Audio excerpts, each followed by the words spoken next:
ఉత్తరాంధ్ర 6 జిల్లాల్లో యువత పోరు కార్యక్రమం జరిగింది. ఈ కార్యక్రమానికి విద్యార్థుల తల్లిదండ్రులు, యువత నుంచి ఎటువంటి స్పందన వచ్చిందనే విషయాలు మనతో మాట్లాడడానికి ఉత్తరాంధ్ర రీజనల్ కోఆర్డినేటర్ కన్నబాబు గారు ఉన్నారు. సార్, మా స్వయంగా పాల్గొన్న పార్టీ అధ్యక్షులు గౌరవ మాజీ ముఖ్యమంత్రి జగన్మోహన్ రెడ్డి గారు ఇచ్చిన పిలుపు మేరకు మీరే చూశారు ఏ విధంగా జరుగుతున్నాయి కార్యక్రమాలు. విశాఖపట్నంలో వేలాది మంది రోడ్ల మీదకి వచ్చి యువత పోరులో పాల్గొన్నారు.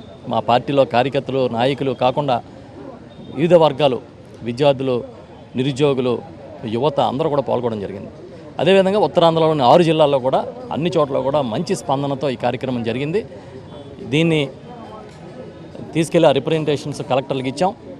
ఒకటే చెప్తున్నాం, చంద్రబాబు నాయుడు గారు మీరు కనీసం ఒక బాధ్యతగా ప్రవర్తించండి.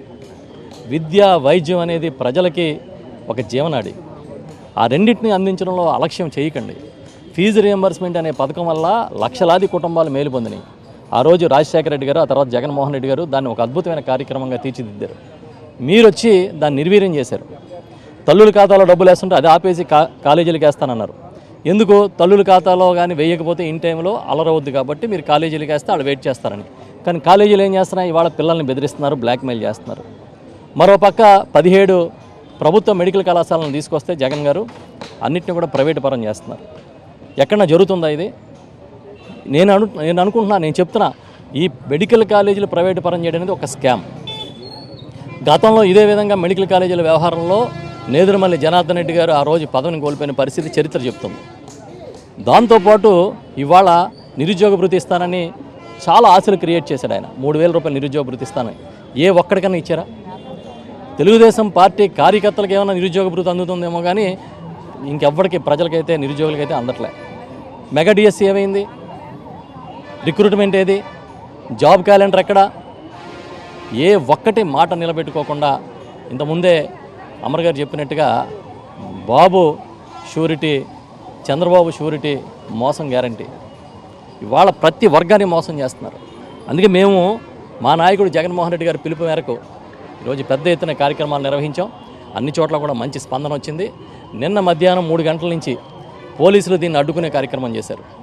ప్రభుత్వం పోలీసు అధికారులతో ఒత్తిడి తీసుకొచ్చి చాలా చోట్ల నుంచి కార్యకర్తలు రాకుండా, నాయకులు రాకుండా బెదిరించారు. వస్తే అరెస్టులు చేస్తామని చెప్పారు. ఇల్లు దాటొద్దన్నారు. ఇప్పుడు మీరు విశాఖపట్నంలో కూడా చూశారు. ఈ కలెక్టరేట్కి వస్తుంటే బ్యారికేడ్లు పెట్టి మొత్తం ర్యాలీ చాలాసేపు ఆపడం జరిగింది. అయినా సరే తోసుకుని ఇవాళ కార్యకర్తలు కథం దొక్కారు. ఎందుకు ఇలా జరుగుతుంది 10 నెలల కాలంలో అని చంద్రబాబు నాయుడు గారు సమీక్షించుకుంటే ఆయన వైఫల్యం ఏంటో అర్థమవుతుంది. పూర్తి విఫలం చెంది అది బయటకు కనపడకుండా ఏదో ఆడిని అరెస్టులు చేసి, వీళ్ళని అరెస్టులు చేసి, మసిపూసి మారేడికాయ చేసి ఈ రాష్ట్రంలో డైవర్షన్ పాలిటిక్స్తో గడుపుదామంటే దానికి మూల్యం చంద్రబాబే చెల్లించుకోవాల్సి వస్తుంది. మేము ఒకటే చెప్తున్నాం, ఇవాళ ఆవిర్భావ దినోత్సవం వైఎస్ఆర్ పార్టీకి. ప్రజల పక్షాన గొంతు వినిపించాలనే లక్ష్యంతో ఆవిర్భావ దినోత్సవం నాడు కూడా ప్రజల పక్షాన నిలబడ్డాం. ఈ రాష్ట్రంలో ప్రతిపక్షం అంటే వైఎస్ఆర్ పార్టీ, ప్రతిపక్ష నాయకుడు అంటే జగన్మోహన్ రెడ్డి గారు. అంతే తప్ప మీరు ఏం చేసినా మీరు ఆయన్ని ప్రజల పక్షాన్ని నిలబడ్డాన్ని ఆపలేరని చెప్పి గట్టిగా చెప్తున్నాం.